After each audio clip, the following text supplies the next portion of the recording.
Not very long after this happened, a friend of mine asked me if I wanted to come and watch her run at a track meeting that weekend at a venue called Olympic Park back in Melbourne, Australia. And I remember thinking at the time, well, you know, I'm a masochist. Why wouldn't I go and watch somebody run? I've just lost both legs. Why not? Right? Because you've got to laugh, right? You end up in a situation like this, you've got to see the funny parts of it. So I said, why not? Sign me up. So Daphne comes to pick me up, and we get into the car, we take my wheelchair apart, we drive to Olympic Park, we pull up out the front, and she goes around to the trunk and gets my wheelchair out, puts it back together. She's just, she wheels it around to the passenger side. I'm just about to hop into it, and she says, whoa, whoa, whoa, hop, stay right there. I just realised, stay in the car, I'm going to have to drive you around to the other side. I said, why? What's going on? You won't be able to get in this way. I said, what are you talking about? She said, no, no, trust me, you won't be able to get in this way. And I said, well, why not? She said, oh, here we go.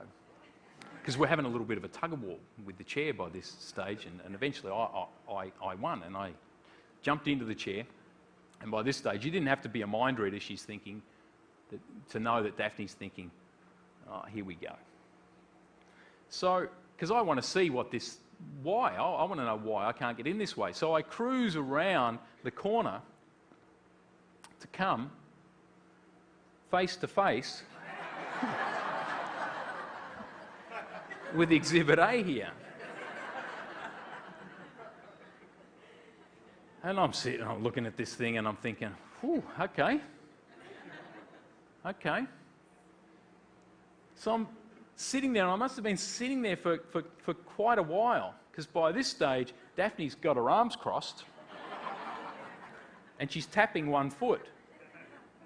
And I didn't have to be a mind reader to know what she was thinking. Come on, you idiot, can we go back to the car now? Well, before she knows it, I am out of the chair. I pull one wheel off and pass it to her. I pull the other wheel off and pass that to her. I shuffle over to the base of the turnstile, reach up and grab one bar, pulled up and grabbed the next bar up so that my butt was that far off the ground. I turned around to her and said, right, now give me a spin.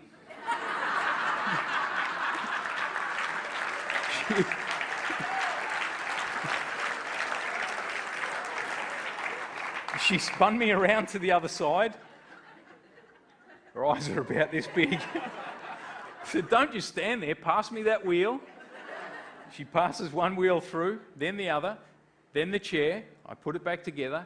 I jumped up into the chair and I turned around and wheeled into that place, and I'm thinking, you guys are going to have to do way better than that to keep me out of here. Right? Now,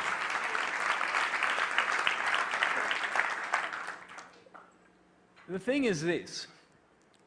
How easily could I have turned around and gone back to the car and spent the whole rest of the day being all depressed about how wheelchair unfriendly the world is? Because it is. That's a given. I can't change that. There's people working on it, but I can't change it. I could have easily spent the rest of the day focused on that, the rest of the week. I could have spent the rest of the year. I could have spent the rest of my life been focused on how wheelchair unfriendly the world is. I'm not interested in focusing on things that I can't change. Right? I'd suggest that you don't either. Right? That's not to say that we don't set big goals. I'm saying there's times when we pick our battles, and there's times when we move forward. Now the thing with this, with an obstacle like this, for me it's always about, is there a way, can I go under this? Can I go over it? Or sometimes you've got to go straight through.